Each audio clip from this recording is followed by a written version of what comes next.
voilà, nous sommes partis. Et bonjour, bonsoir à tous et bienvenue dans le CDI. Je suis très heureux de vous accueillir pour une nouvelle vidéo qui sera cette fois-ci ce qu'on appelle un react, une vidéo réaction à une émission qui date de 1993 qui s'appelle La nuit des jeux vidéo.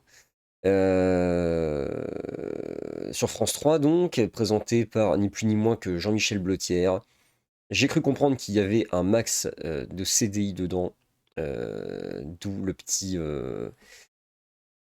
petite incrustation de la Splendid Machine que vous voyez en dessous. Voilà, que dire de plus si ce n'est qu'on va lancer ça tout de suite et puis qu'on va pouvoir se remettre un petit peu dans le bain d'il y a 33 ans. Eh bien, ça ne nous rajeunit pas tout ça. On s'envoie ça de suite. C'est parti. France 3, avec Oasis, Bah alors là. vous emmène sur une autre planète. Ah oui, effectivement.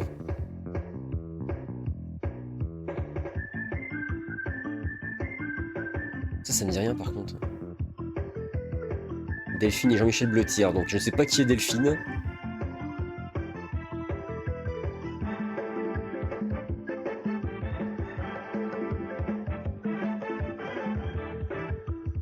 Salut à tous, salut à toutes, bienvenue pour cette première Salut Jean-Mich. nuit qui se déroule en direct depuis le grand amphithéâtre de la Sorbonne. Au cours de cette nuit, vous allez pouvoir rencontrer les créateurs de jeux vidéo, les scénaristes, les musiciens, les graphistes et les journalistes qui font l'actualité du jeu vidéo. Ce sont eux les véritables vedettes de la soirée, eux que vous allez rencontrer.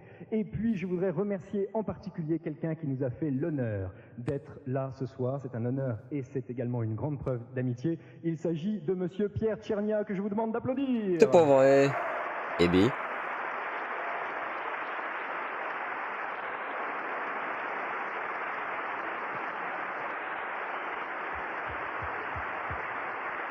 Donc on risque de croiser un paquet de têtes connues de ce que j'ai compris. Cette nuit sera organisée autour de deux grands thèmes. Le premier, c'est la remise, bien sûr, des Tiltes d'or et des consoles plus d'or. Les Tiltes d'or récompensent les meilleurs jeux 1993 sur micro-ordinateur, les consoles plus d'or, les meilleurs jeux sur console. Et puis, le deuxième grand thème de cette soirée, ce sera un débat qui permettra de répondre, je l'espère, à un certain nombre de questions. Est-ce que la création française a une place dans le monde? Bah comment ça? Que C'est quoi cette question? jeux vidéo, la création de jeux vidéo en France permet de créer des débouchés, créer des métiers de scénaristes, de musiciens, de graphistes. Et puis la question bien sûr cruciale, est-ce que les jeux vidéo rendent malade? Pas du tout. Pas du tout. Bah Jean-Mich. Pourquoi le jeu vidéo donc remporte-t-il un tel succès? Et bien sûr, vous qui êtes ce soir avec nous dans la salle, vous pourrez poser des questions et également intervenir, présenter vos produits, dire qui vous êtes et ce que vous faites. Vous aurez également tout au long de la nuit la possibilité de découvrir l'histoire des jeux vidéo, une histoire en 3 volets. Le premier volet, c'est les premiers jeux vidéo 1973-1980. Deuxième volet, les grands classiques, l'invention du shoot 'em up, du beat 'em all, du Jérôme. Oui. Tu as vraiment envie d'intervenir, mais ça n'est pas maintenant. Et puis le troisième volet qui permettra de faire un point sur l'état de l'art aujourd'hui et vous montrera des jeux que vous ne connaissez peut-être pas encore.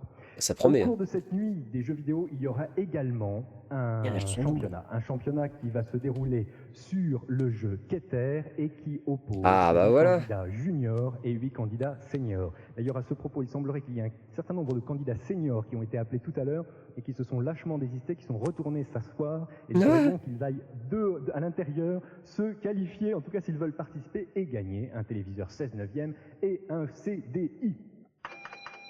Téléviseur 16 neuvième. Bonjour, comment tu t'appelles? Ah, ça commence par du Keter, la vache. 12 ans. 12 ans, et tu connais bien les jeux vidéo? Oui, assez. Tu vas jouer sur le jeu Keter, est-ce que tu es prêt? Et voilà, c'est parti. Nous avons sélectionné, bien sûr, certaines séquences du jeu Keter, des séquences d'action. Le but du jeu, c'est d'éviter le maximum d'astéroïdes et de récupérer des pulsars. Les pulsars, ce sont les boules vertes qui apparaissent et qui redonnent de l'énergie. Ça m'a fait rire quand j'ai vu ça le premier coup parce que c'est un recyclage de gameplay tel quel de Tintin sur la Lune en fait qui était paru sur le pauvre candidat 3-4 ans plus tôt. Ouais, 89. qui est extrêmement concentré. 89, 14, 93. Ouais.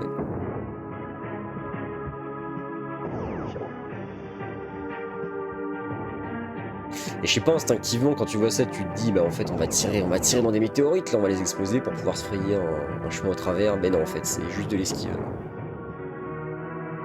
C'est pas un shoot 'em up, c'est juste un M-up. Un esquive 'em up. Voilà, les derniers astéroïdes. Non, il en reste encore une troisième salve. Ah, Jean-Mi, je pourrais animer ça, par contre. À la fin du jeu. Même en tant que professionnel, on sent que c'est compliqué.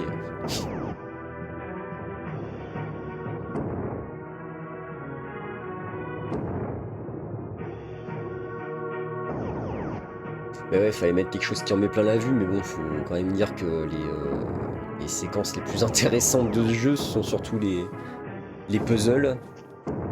Oh là là. Et c'est marrant parce que... Le score qui s'affiche, on peut applaudir. Mais en parallèle de ça, il y a un cas qui paraissait, alors je suis curieux, enfin les deux propositions sont quand même... Tiens, Monsieur Bonnel, Voilà le vaisseau qui atteint les deux le jeux sont quand même assez centre. similaires dans leurs Et propositions. le score qui s'affiche dans quelques secondes. Ouais, j'essaie d'étudier un Le petit score peu qui va plus s'afficher en points d'énergie, en pulsars. cette Voilà, filiation. 80 points d'énergie, 18 chocs, 13 pulsars. Ça me semble un score très appréciable. On peut l'applaudir. Sachant que dans la proposition 1K, pour le coup, on pouvait tirer sur des Tout au long trucs. de la soirée, nos candidats. Vous savez que France 3 était la première chaîne qui permette à ses téléspectateurs de jouer en même temps que les candidats qui étaient sur le plateau. Ça a commencé avec, bien sûr, Karen Cheryl et Hugo Délire. Ça a enchaîné avec le Quizaco. Et maintenant, c'est la carte multipoint. La carte multipoint qui permet Des bisous de jouer Karen, mais en même temps. ils Et vont pas tous parler du télétennis? ceux qui sont devant leur poste de télévision ce soir, vous allez pouvoir jouer avec votre carte multipoint, du moins si vous chargez la mire que nous vous envoyons. Pour tous ceux qui ne connaîtraient pas la carte multipoint, il y a Eh Bah, une cassette vidéo que je vous recommande Ah ouais, d'accord. chaudement, qui existe, qui explique tout, qui permet de gagner des points, de gagner des cadeaux, et puis un numéro de téléphone, le 36 68 68 23. Quant à nous, on 2 découvre francs tout de 19 la suite minute. la première partie de l'histoire des jeux vidéo. Voilà, je sens que ça va être savoureux.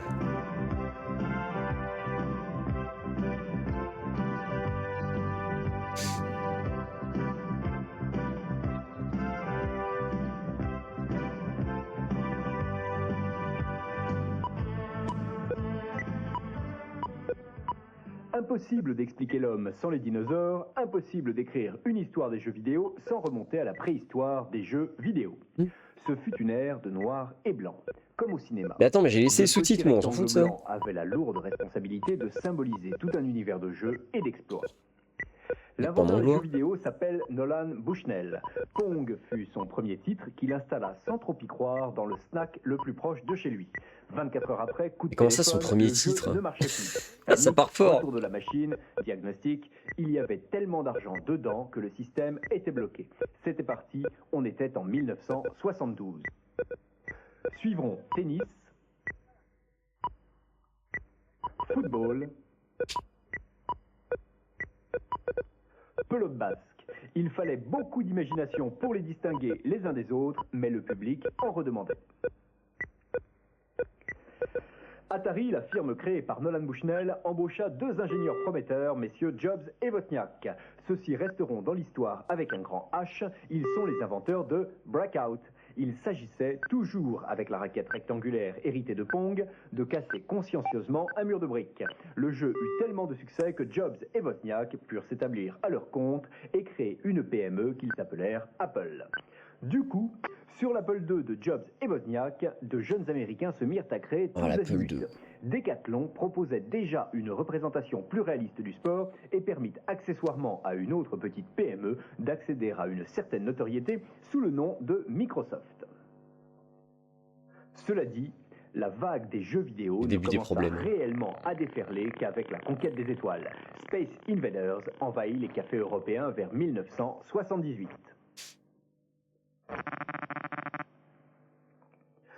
Suivi de Galaxian qui donnait plus de mobilité au vaisseau du joueur.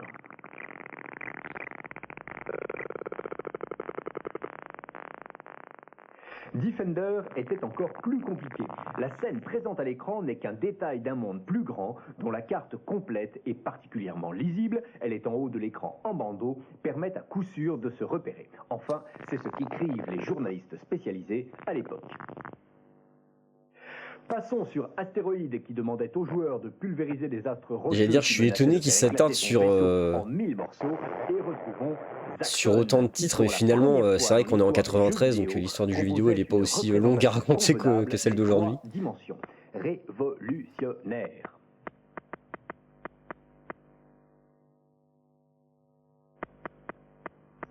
Si la science-fiction était bien la principale source d'inspiration de la fin des années 70, elle n'était pas la seule. Pac-Man proposait d'animer un être imaginaire, petit disque vorace, qui livrait un combat sans merci et plein de ruses à des fantômes.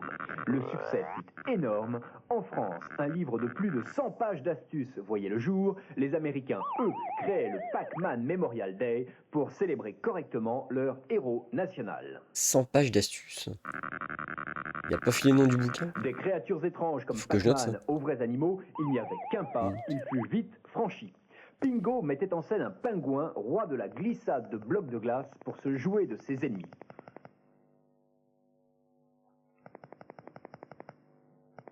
Centipede, lui, avait recours aux propriétés géométriques du mille-pattes.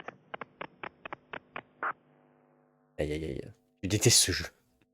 Quant à Frogger, il proposait d'aider une grenouille à traverser des chemins lourds de dangers mortels.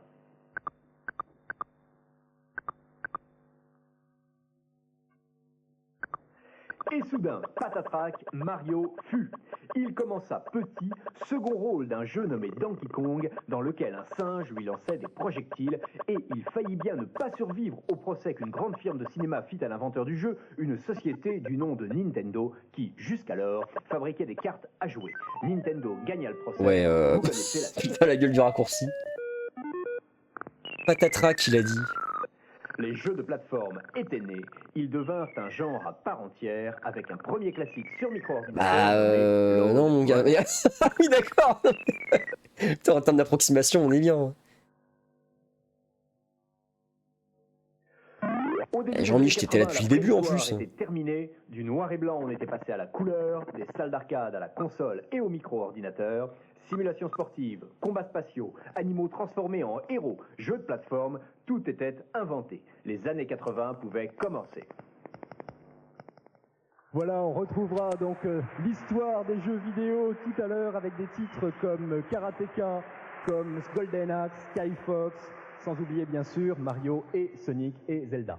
Mais pour l'instant, le gros moment est arrivé, le moment de la remise des Tilts d'or. Les Tilts d'or sont des prix qui sont remis par un jury composé de journalistes spécialisés. Ces journalistes se réunissent, délibèrent pendant de longues heures, ça discute ferme, et puis finalement, on arrive à élire 3 lauréats. 3 lauréats par catégorie, et sur ces lauréats, bien sûr, il y a un gagnant.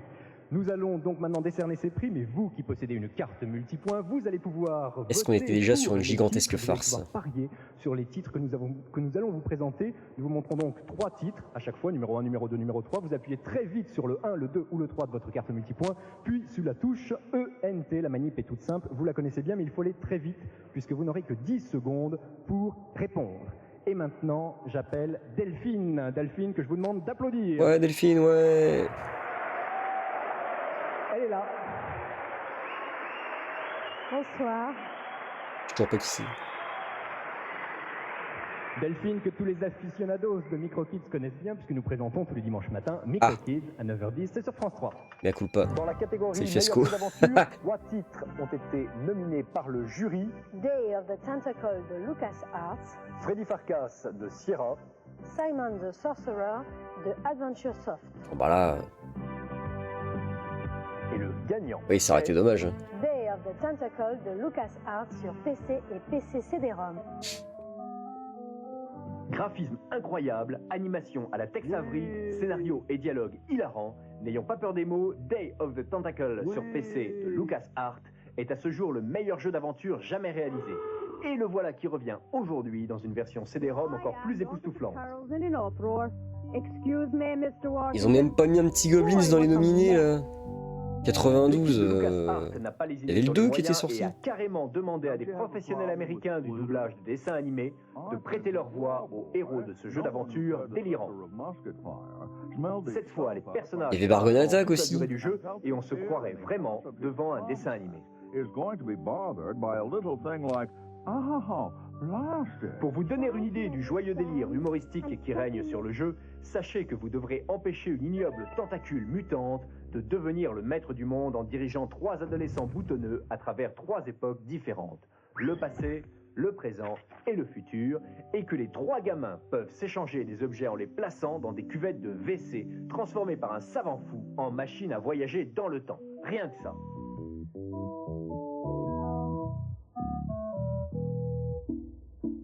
À MicroKids, on adore. Impossible de mettre une autre note que 19 sur 20. Ouais, c'est pas mal Dans ça. la catégorie meilleur jeu de rôle, 3 sélectionnés. Beach Royale à Crandor de Dynamix Sierra Voilà, c'est Land Land of of Lore. Lore de Westwood Virgin. et Serpentile de Origin.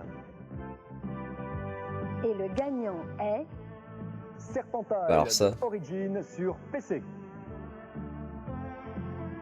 Serpent Isle, signé Origin et Electronic Arts, plonge votre PC dans la plus mystique des aventures. Vous devrez décrypter les grimoires les plus sacrés et endurer les prophéties les plus funestes. Courage! J'avais pas venir celle-là. Vous rencontrerez les maîtres des lieux, aux propos d'autant plus mystérieux qu'ils sont, hélas, en anglais. On note le très bon graphisme Eh des oui. visages, qui contraste avec le tracé du décor, beaucoup plus confus. Nous voici dans la partie glaciaire de l'île. Les trappeurs aventuriers sont soudainement attaqués par une bande de pingouins vampires. La sauvagerie continue avec une rude bagarre. Et en fait, je vous ai pas dit, mais l'émission dure 2h20, donc Les combats se jouent entièrement à la souris. on va pas se la faire en une fois. Hein. Un peu laborieux. Je pense que je la découperai en 2 parties. Nous voici dans une région plus chaude. Dépendant d'où ils mettent qui enjambe un fleuve de lave est les superbe. pauses pubs. Notez que le personnage suit en fait les moindres mouvements de la souris. Ce Pour mode être de tout à fait guidage honnête, je n'avais jamais entendu très parler de ce commode et se révèle Serpent très Isles précis, même dans les passages les avant. plus étroits. On reste cependant déçu par la bande Certainement même la première fois que je vois des images de ce jeu.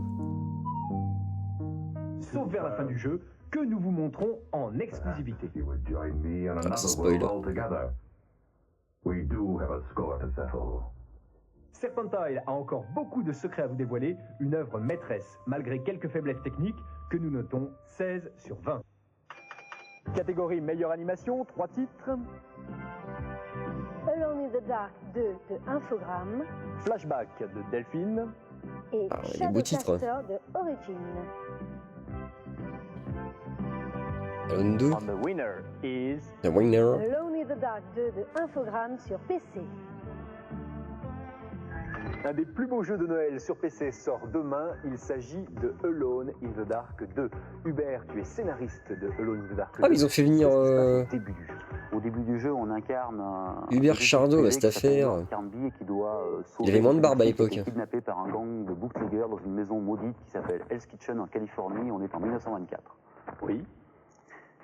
Et là, la passe au corse parce que le concert de l'homme numéro 1, il faut déjà au départ rentrer dans la maison, traverser un labyrinthe avec beaucoup de pièges, traverser après un sous-sol et après essayer d'aller sauver cette petite fille. Il a pas suivi, Jean-Michel. Dans le jeu, puisqu'on va s'apercevoir que les gangsters auxquels on a affaire sont en fait d'anciens pirates qui sont immortels et qui ont passé un pacte avec une sorcière, voilà 200 ans.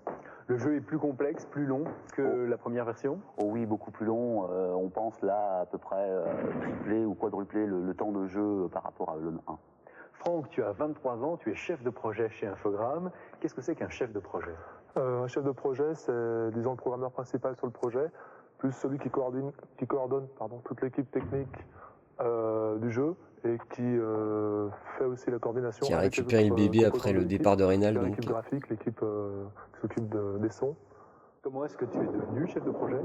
J'étais programmeur sur Alone in the Dark 1 et en fait j'étais la personne la mieux placée pour devenir chef de projet sur Alone in the Dark 2. Et pour gérer le moteur de Alone in the Dark, qu'est-ce que Ah, c'est qu'un on moteur? ne parle pas du départ de Alors, un Fred. moteur, c'est en quelque sorte un générateur d'applications. C'est un outil qui sert à faire des jeux. Donc là, le moteur de Alone in the Dark sert à faire des jeux comme Alone in the Dark 1, comme Alone in the Dark 2, comme Jack in the Dark. Oui.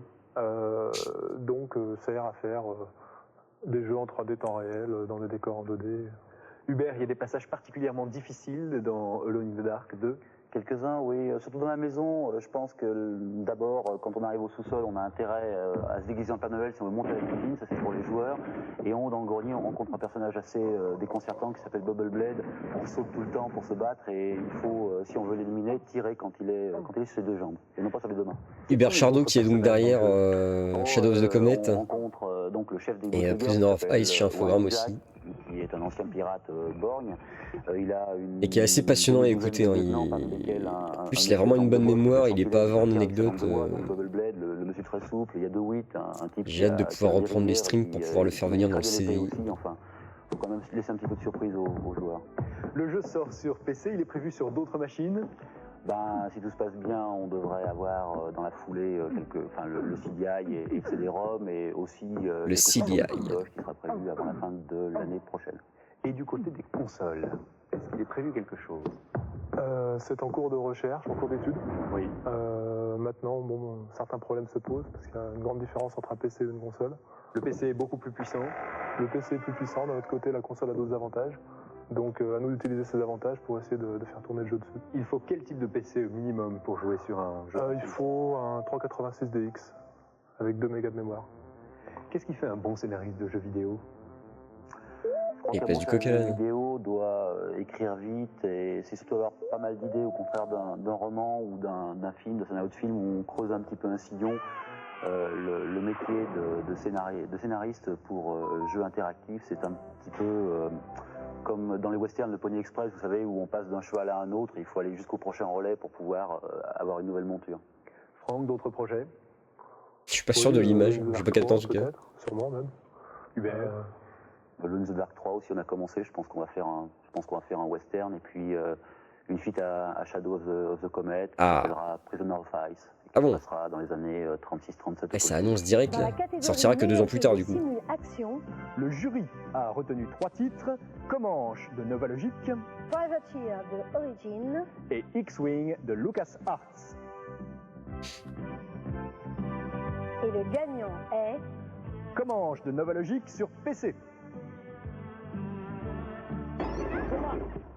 Si vous avez réussi à venir à bout des nombreuses missions que proposait Comanche, le superbe simulateur d'hélicoptère de Nova Logic, ne criez pas victoire trop vite. Alors ça pour le coup c'est Le cauchemar pas du tout mon créneau. Comanche Mission Disque est une disquette de scénario qui vous propose en effet 30 nouvelles missions de difficulté croissante. Au menu, attaque de convoi, démolition de Je sais qu'il y a des amateurs. et mitraillage. C'est le Dalis qui nous regarde. Tout ce qui bouge, roule ou vole.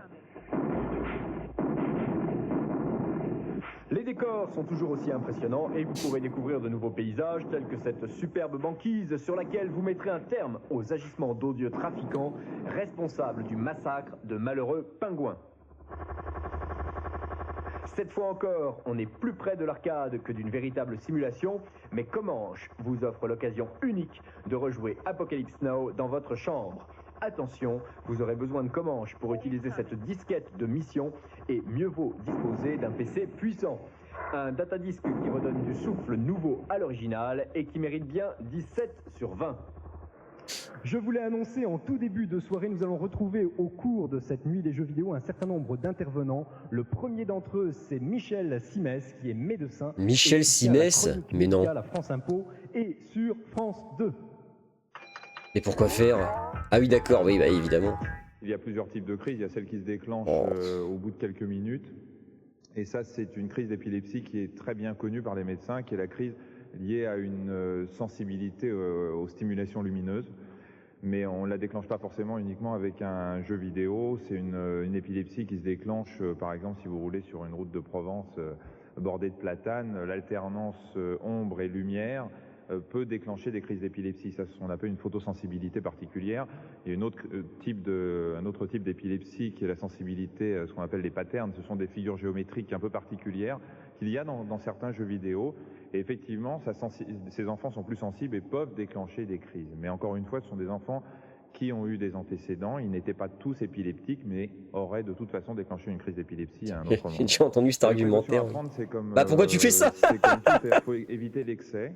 Il faut éviter l'excès pour une raison très simple, c'est qu'on sait que ce qu'on appelle le seuil épileptogène, c'est-à-dire que vous savez qu'une crise d'épilepsie, c'est quand des neurones se mettent à tous décharger d'un coup, ce qui vous fait convulser.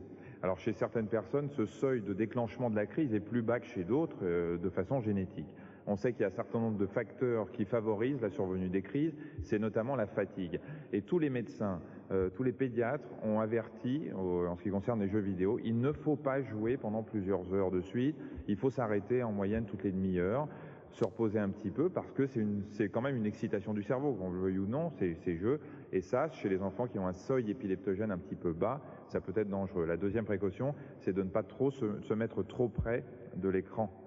Et parce qu'on sait que des enfants qui jouent devant un écran de télé se mettent en général beaucoup plus près que quand ils regardent simplement une émission. Bah ouais, mais Ce l'immersion. soir, on regarde en général quand même à plusieurs mètres, alors que quand on a tendance à jouer, on se met très très près de la télé. Et ça fatigue beaucoup plus.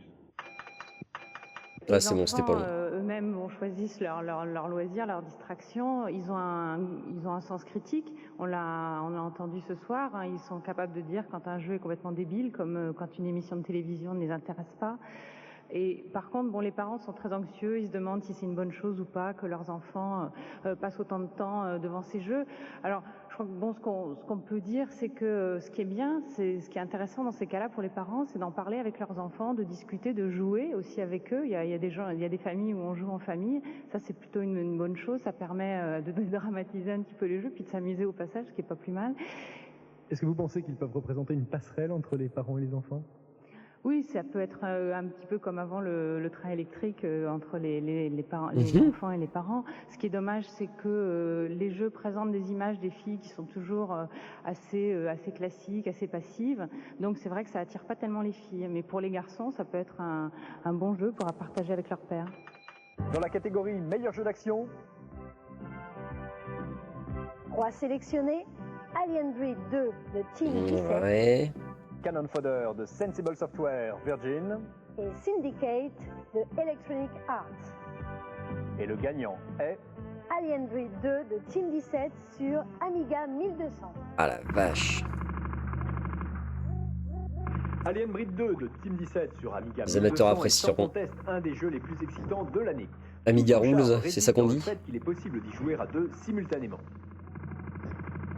L'ambiance du jeu rappelle celle de films comme Alien. Les joueurs incarnent deux soldats de choc qui vont devoir nettoyer plus d'une quinzaine de niveaux infestés d'extraterrestres affamés.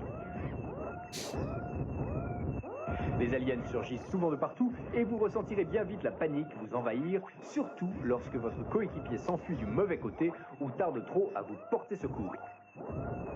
Bon, je pense qu'on aurait pu avoir Vous Alone pouvez in dans the le Dark chemin 2 sur récolter des CDI. clés, des trousses de secours, de l'argent ou des munitions. Quant aux complexes dans lesquels vous évoluez, ils comportent des terminaux d'ordinateur auxquels vous pourrez vous connecter.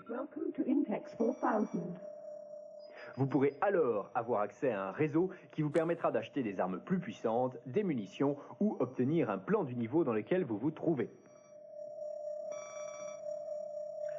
Alien Breed 2 bénéficie d'une réalisation exceptionnelle qui exploite remarquablement bien les capacités de l'Amiga 1200. Le scrolling est d'une fluidité irréprochable, les graphismes sont fins et détaillés et les bruitages vous glacent le sang. Si vous voulez un bon jeu d'action pour deux joueurs, ne cherchez plus, c'est celui-là qu'il vous faut. Notre note, 19 sur 20. Catégorie meilleur jeu de Belle perf. stratégie. Ah mais ils vont les enchaîner comme ça? Comment est-ce qu'ils vont tenir 2h30? Dune 2 de Westwood Virgin. Genesia de Microïd. C'est pas Dune 2 déjà. Starlord de Microprose. Et le vainqueur est Ils ont pas mis Dune 2 quoi. de Microids sur Amiga. Si nous avons décidé de vous présenter Genesia dans MicroKids, c'est parce que Genesia est un jeu extraordinaire. Les passionnés de jeux sur micro ou sur console ont déjà entendu parler de Powermonger, de Populous ou de Civilisation. Eh bien, Genesia les vaut largement. Et en plus, il est français, il a été créé par Thomas Zighem et édité par la société Je crois que Microïd, je crois que je comprends pourquoi. représenté par Olivier Graciano. Alors, au début de Genesia, il y a un petit groupe de colons. Il y en a combien, Thomas? On en dirige au début environ 5-6, c'est vraiment un petit groupe qu'il va falloir aider à prospérer et à monter une civilisation, une sorte de cité. Ils ont chacun un métier. Ils ont tous un métier, ça part du fermier en passant par le bûcheron jusqu'à l'architecte. Et j'imagine qu'ils s'aident les uns les autres. Oui, par exemple, le fermier cultive les champs et apporte la nourriture à ses compatriotes. Par contre, le bûcheron coupe les arbres et est ensuite secondé par un menuisier qui vient scier les planches et les apporter dans l'entrepôt, par exemple. Et il y a des architectes également? Oui, ils construisent les habitations. Ça va de la petite hutte en passant par la caserne, l'entrepôt. L'ambiance sonore a l'air ma boule. Un rôle important.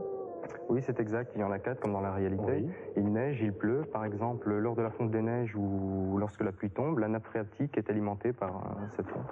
Et cette nappe phréatique, si on construit trop de pluie, elle est asséchée et les arbres ne poussent plus, la population meurt de soif. De la même manière, il y a des incendies, je crois, à certains moments. Oui, c'est exact. Par exemple, lorsque le temps tourne à l'orage, la foudre frappe les forêts et un incendie peut prendre dans cette forêt se propager rapidement. Et là, à ce moment-là, tout l'écosystème est modifié? Oui, et ce qui privera également les bûcherons de leur bois et donc de ne plus construire d'habitation, ni par exemple de chariots. Ça a l'air sympa. Alors, au fur et à mesure du développement de cette petite civilisation, il y a des enfants qui naissent, des adultes qui meurent, et puis il arrive qu'il y ait des guerres. Oui, c'est exact. En fait, les enfants naissent particulièrement en hiver, car en hiver, les habitants ne sortent pas à cause du froid et restent chez eux à faire certaines choses. Bravo. Comment ça se passe? Du coup, il n'est pas en hiver.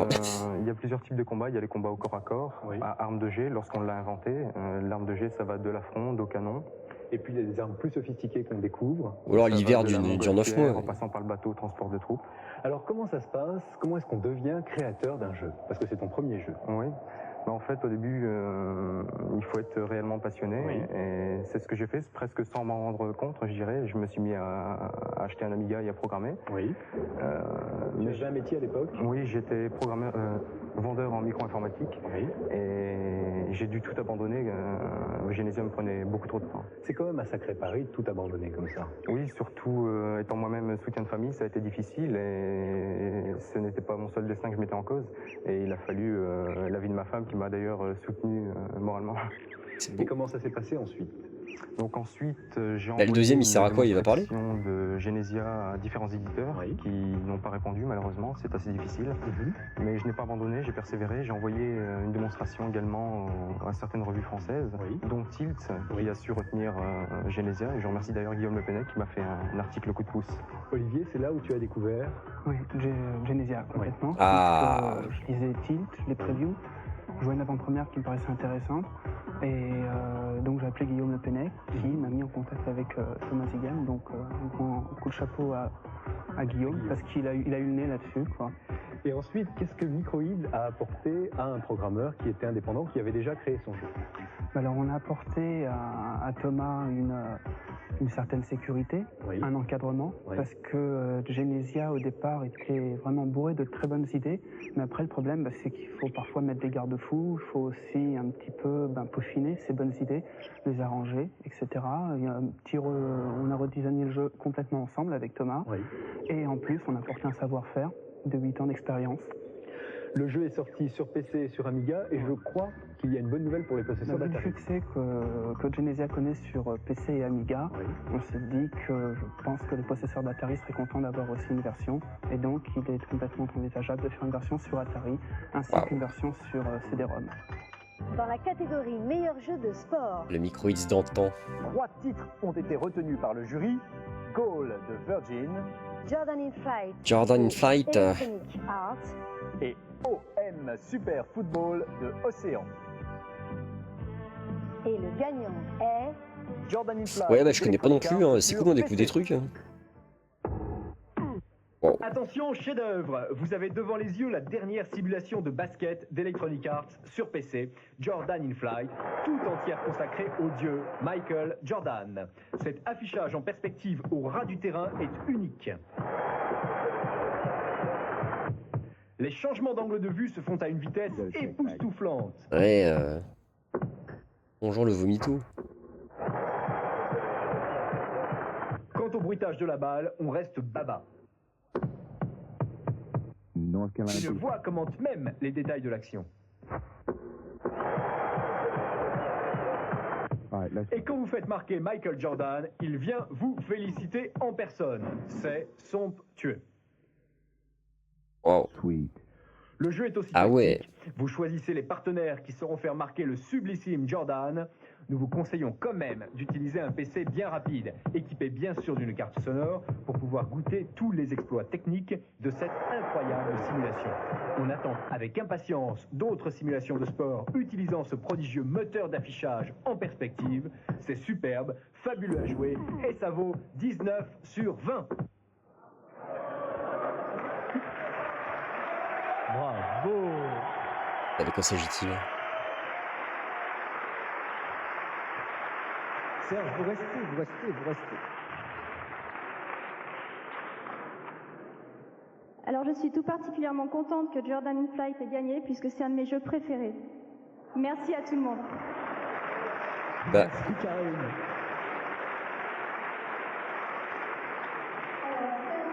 Ne bougez pas car nous avons une petite surprise pour vous.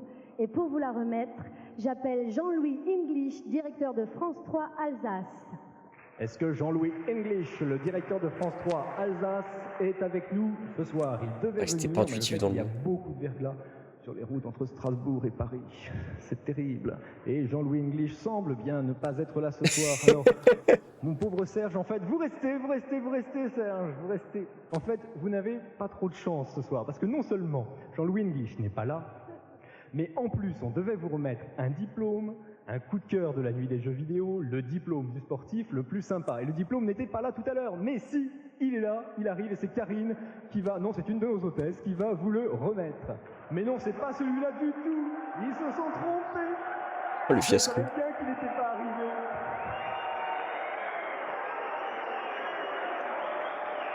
Aïe aïe aïe. Voilà, c'est super. Cela dit, vous jouez de malchance parce que c'est pas le vôtre. C'est celui qui est prévu pour tout à l'heure. On va perturber l'émission, on va continuer comme si c'était le mien. On fait comme si c'était le vôtre. Allez, on y va. Alors vous êtes contents?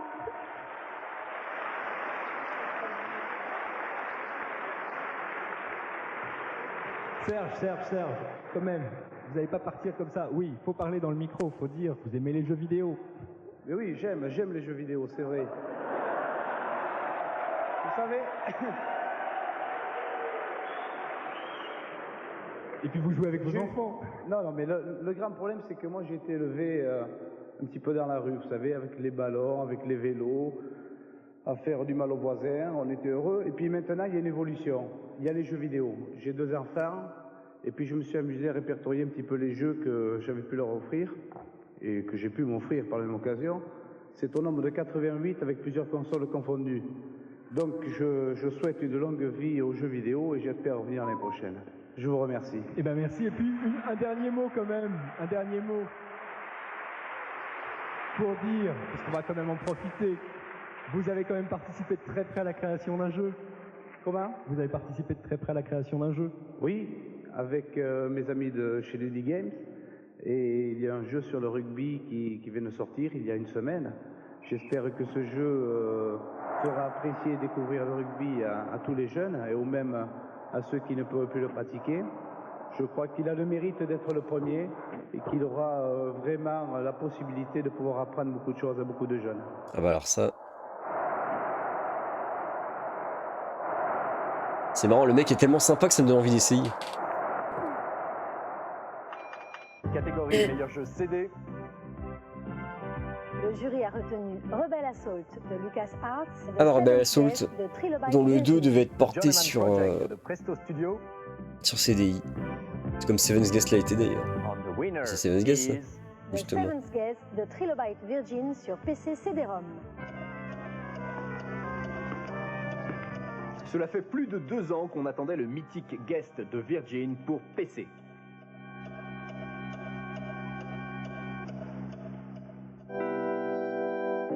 Jamais un jeu n'avait atteint une telle qualité graphique. Les décors ont été entièrement réalisés en images de synthèse.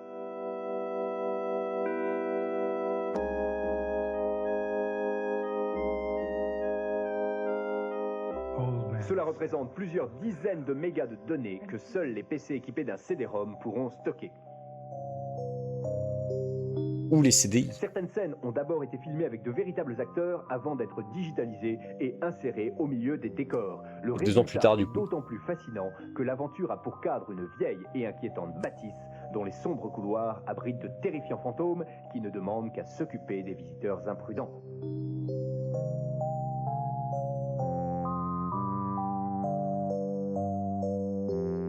Et même s'il nécessite encore pour le moment une configuration impressionnante, CD-ROM et PC très puissants, The Seventh Guest préfigure ce que seront les jeux de demain. Notre note, 19 sur 20. C'est mérité.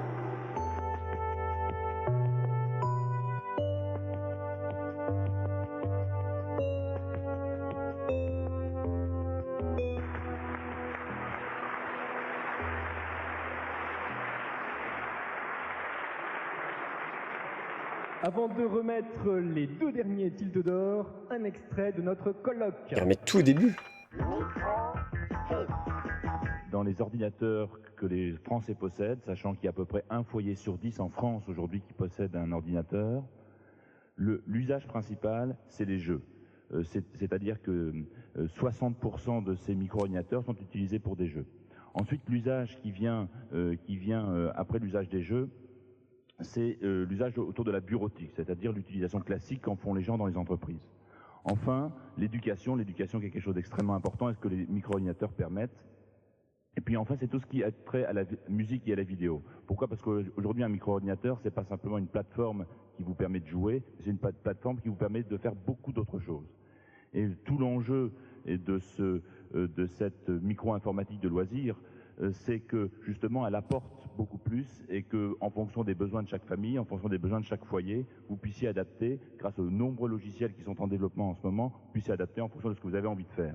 Il y a beaucoup de choses qu'on peut faire. Alors je vais peut-être citer quelques exemples. Ça peut être votre courrier, mais ça peut être de la composition musicale, ça peut être des enregistrements musicaux, ça peut être des stockages d'informations du Minitel. Donc il y a beaucoup de choses autour, grâce à la micro-informatique que vous pouvez faire aujourd'hui, et qui est un des aspects du jeu vidéo que nous voyons ce soir. Je crois que quand on regarde par rapport à une dizaine d'années en arrière, la donne s'est complètement modifiée. Elle s'est complètement modifiée parce qu'il y a beaucoup de gens qui, dans leur travail, aujourd'hui, utilisent un micro-ordinateur. En France, il faut savoir qu'il y a 5 millions d'ordinateurs qui sont installés dans les entreprises. Deuxième chose qui me paraît extrêmement importante, c'est que les prix ont chuté dans l'informatique et en particulier dans la micro-informatique de façon énorme. Quand je regardais nos prix de novembre 89, c'est-à-dire il y a 4 ans, on a divisé nos prix par 3 et les performances ont été multipliées par 3. Donc on voit la révolution qui a eu lieu dans l'informatique. Et troisième chose, et je crois que les différents intervenants en parlent ce soir, troisième chose importante, il y a de plus en plus de logiciels.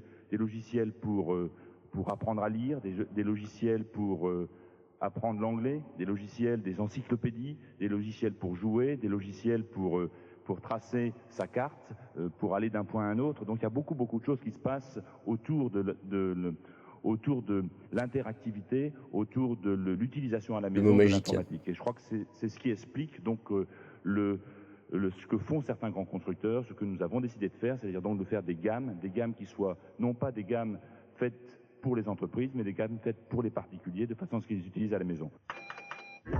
Ah, le retour. Et nous allons maintenant rendre service à quelqu'un qui transpire à grosses gouttes depuis un certain nombre de minutes. Vous l'avez compris, il s'agit de notre candidat senior qui va jouer sur Keter, sur Compact Disc Interactif, et que je remercie de s'être prêté au jeu. On peut l'applaudir, il s'agit de... Donc en fait, personne dans le public voulait y jouer. Alors, Thomas, tu lances le jeu. Oui, ils arrivent, ils sont là, ce sont les premiers astéroïdes. Et c'est parti.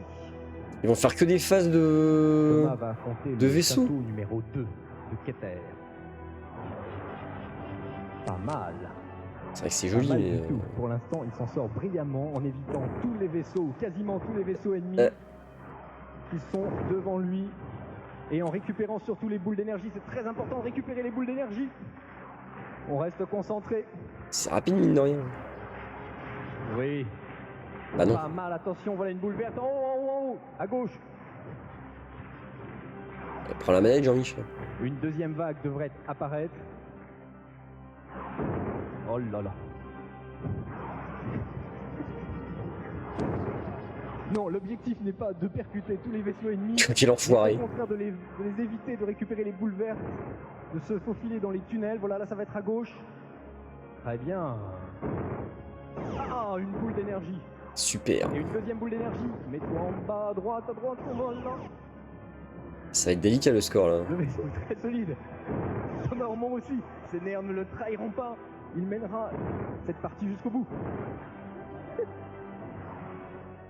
C'est douloureux à regarder. Alors, oh oui, Thomas Ormond, on peut l'applaudir. Thomas, quel effet ça fait d'être dans la peau d'un candidat de MicroKids? Oh bah c'est très drôle, j'aime beaucoup. C'est vrai que j'ai beaucoup transpiré depuis un quart d'heure. Je me demandais si vous m'aviez pas oublié. Non, pas du tout.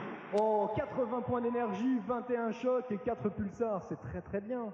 Non, je suis pas sûr, Jean-Michel. C'est pas très très bien. Ça vaut pas une gommette verte. Dans la catégorie meilleur simulateur de vol, C'est le dernier celui-là? Aces Over Europe de Dynamics Sierra. TFX de DID Océan, Et Je me suis Tornado trompé tout à l'heure, de c'est Digital là la Integration. véritable dédicace à Celdel. et le vainqueur est TFX de DID Ocean sur PC. Martin, vous travaillez sur un autre projet qui se nomme TFX Inferno. Oui. Qu'est-ce que ça veut dire TFX? Parle anglais, Jean-Michel. TFX, c'est l'abréviation de Tactical Fighter Experiment, le nouveau programme américain de développement de nouveaux chasseurs de combat dans les 20 prochaines années. C'est donc un simulateur de vol? Oui, c'est un simulateur de vol, très sérieux, mais c'est aussi en même temps un jeu d'arcade. Mais comment pouvez-vous combiner un simulateur sérieux qui réclame toute la puissance de l'ordinateur et un jeu d'action rapide? Eh bien, nous permettons aux Il y a joueurs carrément de une configurer catégorie le pour les jeu simulateurs de vol, exactement comme il veut. Si vous voulez, une simulation complexe, vous l'avez. Mais il y a aussi une centaine de missions directement jouables et assez faciles. Quand TFX sera-t-il disponible et sur quelle machine? Nous le sortirons d'abord sur PC vers l'été, presque en même temps qu'Odyssey. Nous le développerons aussi sur Amiga 1200 et sur certaines nouvelles consoles. Par nouvelle console, vous entendez sans doute 3DO? 3DO, oui. Cette machine vous intéresse beaucoup? 3DO, tiens donc. Oui, oui. On l'a vu, elle est très impressionnante. Vous pensez que ce sera un succès? Oui, je pense que Nintendo et Sega ont du souci à se faire si cette console décolle. Aïe, il y a des choses qui vieillissent mal quand même. CDI. Ah, 3 titres retenus. fini par le meilleur. Ah bah ça c'est un cas, ça c'est sûr. SPC Philips, Un cas de cocktail. C'est con, ils ont fait un fil rouge avec Keter tout le long. Et c'est un gars qui gagne. Et le gagnant est... un cas de cocktail sur CDI. Yannick, tu es le créateur du jeu 1K qui est publié par Cocktail Vision. Ah, Comment commence Yannick le jeu? Chose. Et à son Le jeu âme. commence en 1525 sur les bords du lac Titicaca avec la mort de Huayna Capac, le dernier grand Inca. Il connaît l'arrivée des conquistadors sur le sol péruvien, mais il est serein car il a mis de côté dans l'espace-temps tous les pouvoirs des Incas afin de les protéger de ces conquistadors. Et le but du joueur?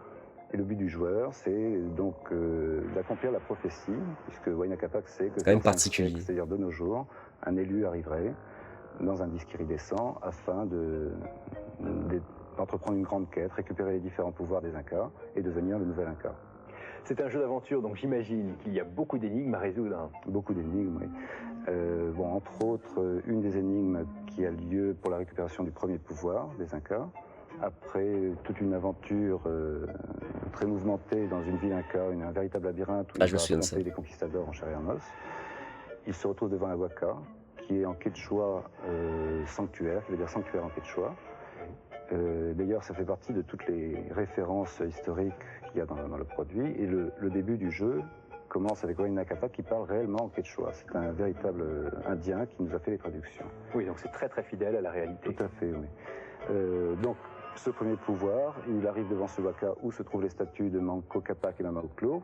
Bon, j'ai les poteries que j'ai ramenées du Pérou qui m'ont servi de base pour les dessins. Dans le jeu, elles sont en or. Il doit, pour obtenir ce premier pouvoir, créer la notion de temps et pour cela créer la vie.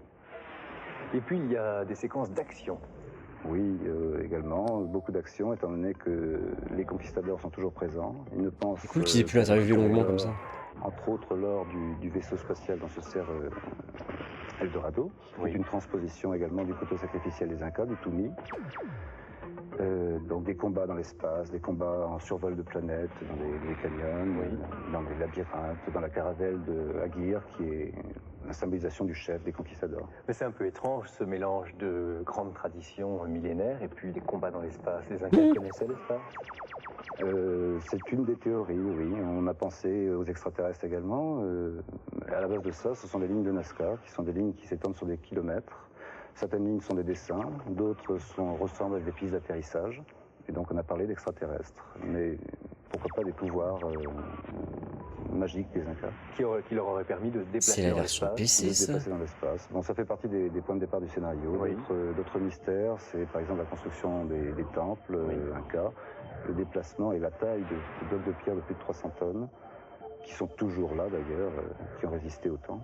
Et qu'on aurait aujourd'hui encore du mal à... On aurait beaucoup de mal à déplacer et à fabriquer. Donc tous les joueurs de Inca vont essayer de récupérer ces pouvoirs magiques et pouvoir déplacer des blocs de 300 tonnes. Qu'est-ce qui t'a donné l'idée de faire ce jeu? À l'origine, c'est mon voyage au Pérou en 82. Oui. Donc, et l'émerveillement, et le coup de foudre pour ce pays. Tu avais déjà l'idée d'un jeu? Non, pas du tout. Pas du tout. Comment c'est venu alors? C'est venu bien plus tard, donc relativement récemment. En rentrant d'Afrique, je travaillais pour la télévision pour la réalisation d'illustrations pour les jaquettes de jeux. Et l'informatique t'a permis de... Pareil Dakar, du coup, j'imagine. Alors oui, du coup, j'ai connu l'informatique par ce biais. Et je pensais que c'était vraiment une synthèse de tout ce que je savais faire aussi, au niveau de l'image, de la photo, de la mise en page, du scénario. Nous avons tenu à rendre hommage à une personnalité qui nous est chère. Et pour remettre un prix un petit peu particulier, j'appelle Monsieur Pierre Tchernia à nous rejoindre. Et qu'est-ce qu'il va faire là?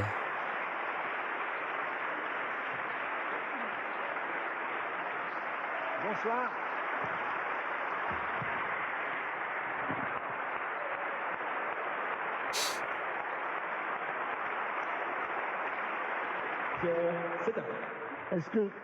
Est-ce que je dois faire celui qui n'est pas au courant ou est-ce que je peux être au courant? On pourrait dire que vous faites comme si vous étiez au courant.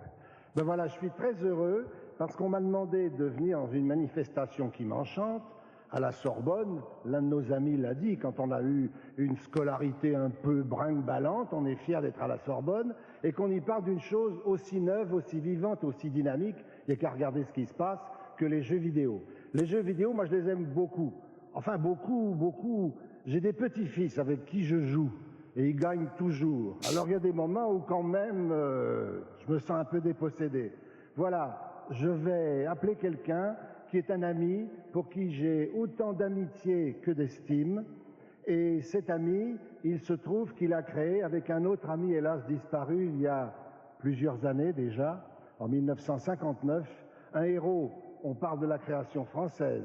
Eh bien, ils ont créé un héros bien français, Astérix. un héros qui est tiré à 250 millions d'exemplaires dans le monde, je parle de livres, et maintenant à 500 000 exemplaires de jeux vidéo. C'est mon ami Albert Uderzo, et le héros, c'est Astérix. Ah, je le disais à côté de lui tout à l'heure. Sinon, je dois confondre, mais non, c'était bien lui.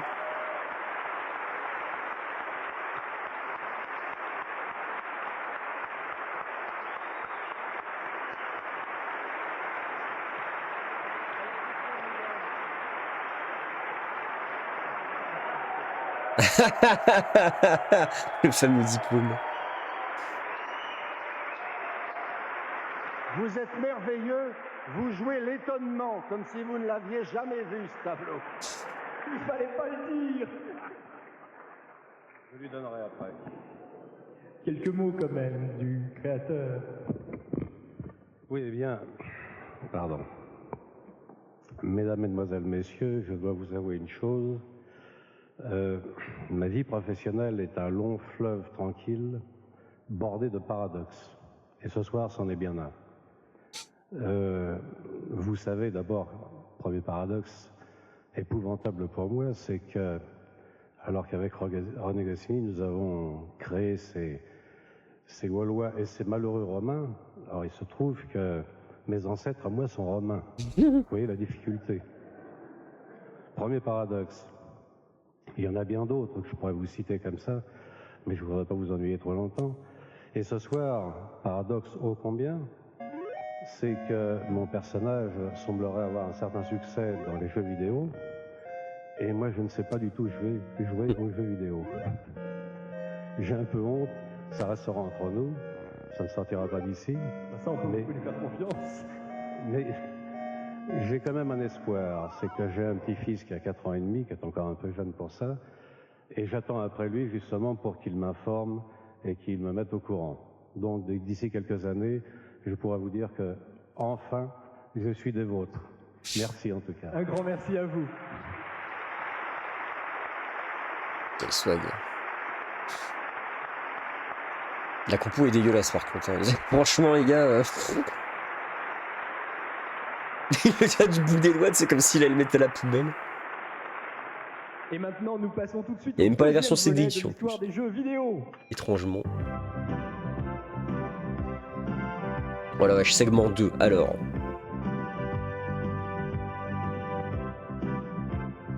Là, j'aurais dû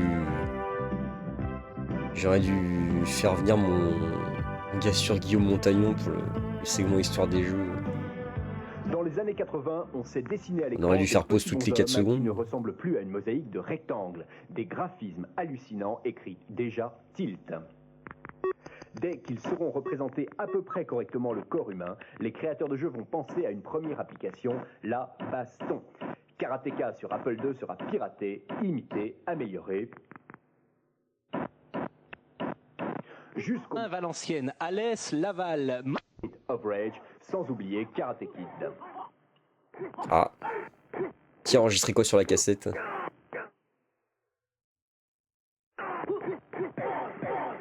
Ah, c'est authentique. Pour donner un cadre plausible à leurs héros sophistiqués, les programmeurs chercheront refuge dans le Moyen-Âge européen.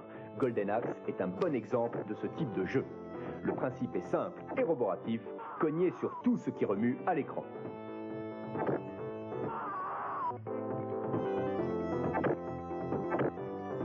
Shadow of the Beast est de la même famille de soft délicat et ô combien poétique. Ouais.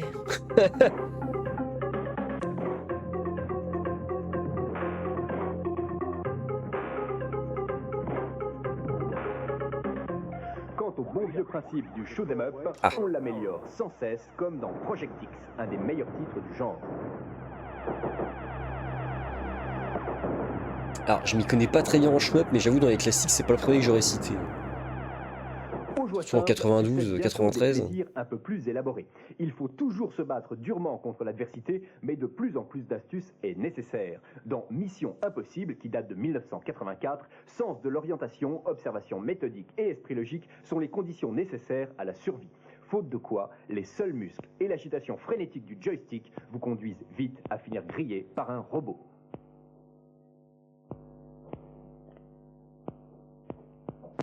Les jeux d'action sont de plus en plus soignés sur le plan graphique. Prince of Persia, dont la deuxième version vient de sortir, établira un nouveau standard de qualité. Même Conan réclame beaucoup de méthodes pour triompher de ses 7 niveaux.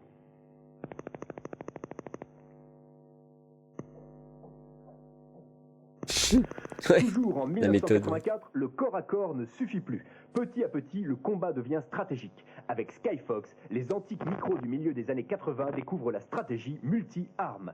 Les graphismes paraissent insupportables aujourd'hui aux nouveaux amateurs, mais les ancêtres se souviennent qu'un tel jeu faisait figure à sa sortie de prouesse technique.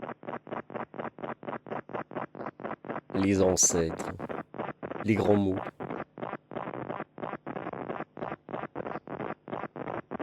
Jusqu'alors réservé à une poignée de fanatiques, le jeu de rôle trouvera d'innombrables supports sur micro-ordinateur, en particulier avec le classique Dungeon Master, dont la maîtrise complète pourrait bien demander plusieurs années.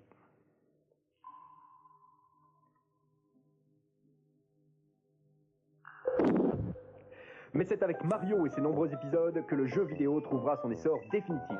Le succès de l'œuvre de Shigeru Miyamoto ne peut se comparer dans l'histoire des industries culturelles du XXe siècle qu'avec Autant en emporte le vent, E.T. ou les Beatles.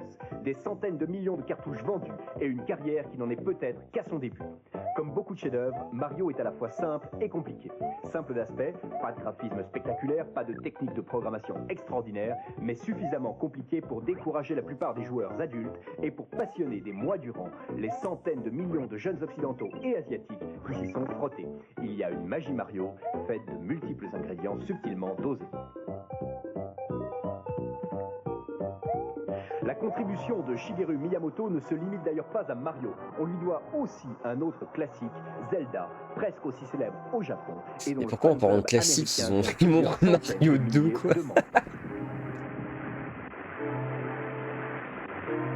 Il y avait le 3 juste après qui venait de sortir en plus. La course automobile sur micro ou sur console a détrôné les antiques Scalextrix et autres D'accord. 24. Super Mario Kart utilise un nom connu. Oh la vache. Outrun a sans qu'on a fait un spécialiste. Succès dans les bars ou les salles d'arcade.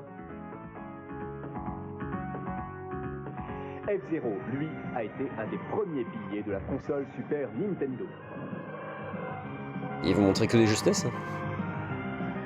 Quant à Stunt Car, il fut un des premiers titres de course de voiture à utiliser la technique dite de 3D pour 3 dimensions qui permet une représentation graphique de plus en plus réaliste.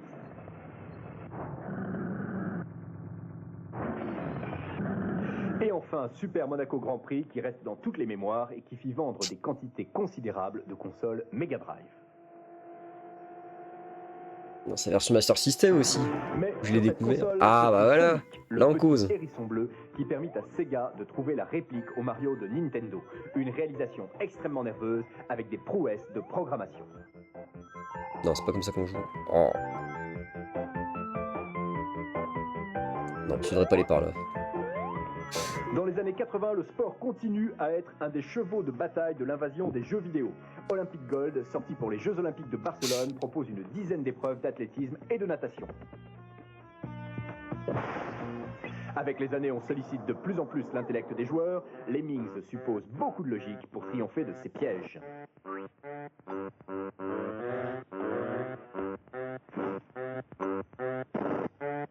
Tetris, lui, est le grand succès prisé des adultes et notamment des femmes. De nombreuses entreprises ont vu leur productivité baisser dans les bureaux depuis l'invention de ce jeu, dû à 2 créateurs russes.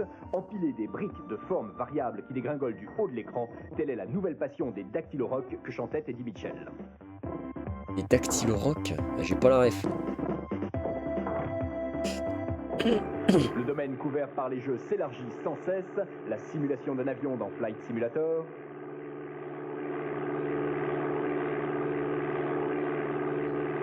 La maîtrise d'un univers complexe où le joueur a le rôle d'un dieu avec Populous.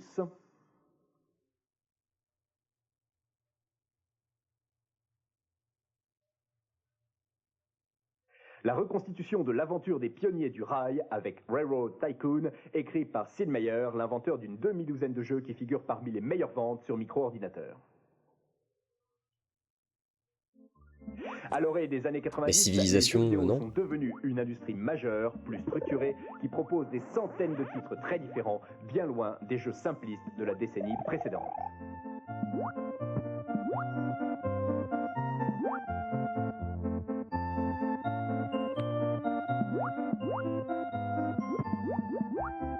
Pour continuer à jouer avec nous et à voter sur les jeux qui vont gagner les consoles plus d'or, il vous faut à nouveau charger votre carte, votre carte multipoint grâce à la multipoint, pardon.